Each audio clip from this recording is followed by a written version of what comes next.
In this tutorial, we will be talking about how to complete the dietary analysis of fat and protein intake. And this is going to be very much like the carbohydrate and fiber intake document that you completed. For this one, you'll be looking at your fat and protein intake. And so again, you'll need your 3-day food record with all the foods that you consumed, the 3-day GB Health Watch. And if you don't remember how to do that, you can look here at the PowerPoint, or you can go back to the introductory assignments, and it has on there, again, that video tutorial on how to navigate GB Health Watch.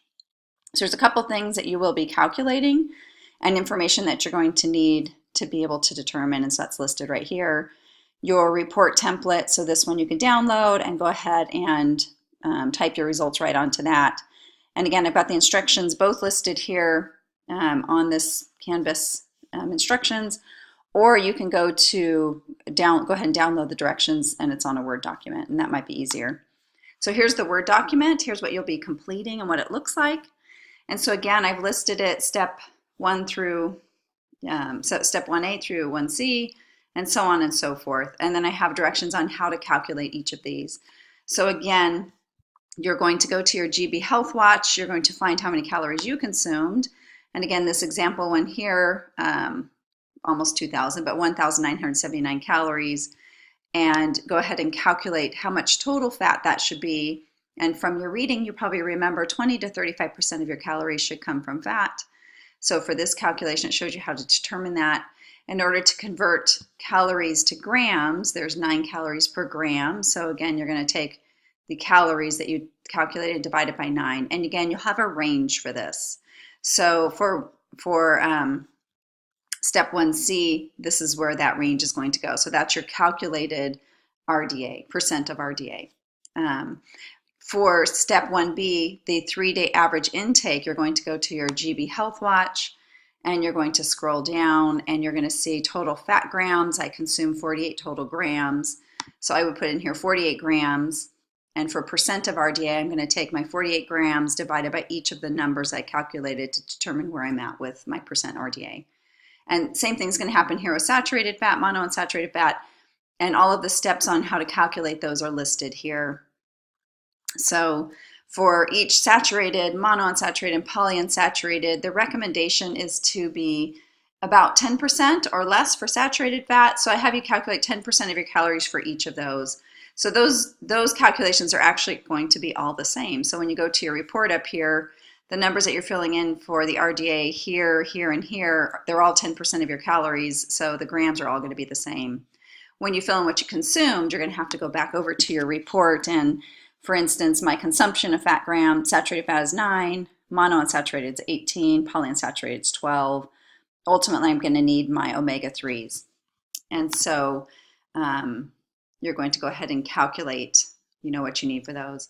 In the directions down here, it walks you through what you're going to need in terms of each of those for the fats. And I believe I put for you, so polyunsaturated fat. Let me go to step 5. Did I skip a step in there? Right, and so at 5 is going to be your omega-3s, and then down here at 6 is going to be protein. So you'll be calculating that information based on your information in your GB Health Watch. And so it shows you how to complete all of that information. For omega-3, if you're looking for what the RDA is, for women,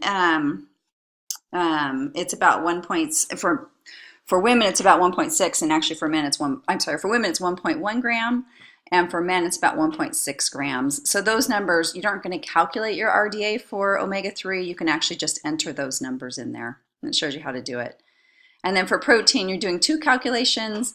You're going to determine, again, percent of calories like you've done with carbs and fat, and determine how many grams that is. And then also from your reading, you probably gathered that 0.8 grams of protein are required for each kilogram of body weight. So you're going to have to get your weight in pounds and convert it to weight in kilograms. And basically you take your weight in pounds and divide it by 2.2, that gives you your weight in kilograms. And then you do the calculation. So in order to determine 0.8 grams of protein, you would take your weight in kilograms times 0.8, and it's showing you how many grams of protein you should have. So for here it would be 51. So that's how you're determining those numbers. If you feel like you need more than 0.8, I also have you do this back calculation to determine how many grams of protein you are eating per kilogram of body weight.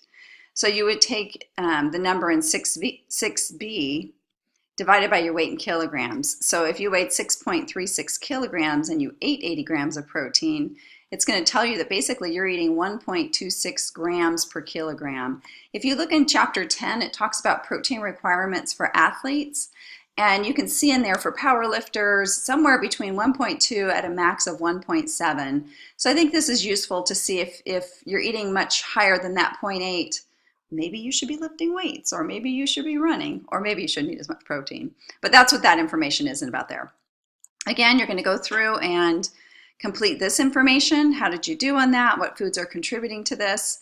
Your leading sources of each of these foods, and you have to go back to that live report. So you have to go back to GB Health Watch, go on each day, scroll down on reports, and then click on whatever face happens to be next to saturated fat. It will give you the pie chart that shows you which foods were the biggest contributor, and you'll look at that for each of the 3 days so that you can comment on this report. And then overall conclusion. And that's how you're going to complete your dietary analysis of fat and protein. So there's a few calculations in this, but I think if you follow my step-by-step process in here, that you'll do just fine with that.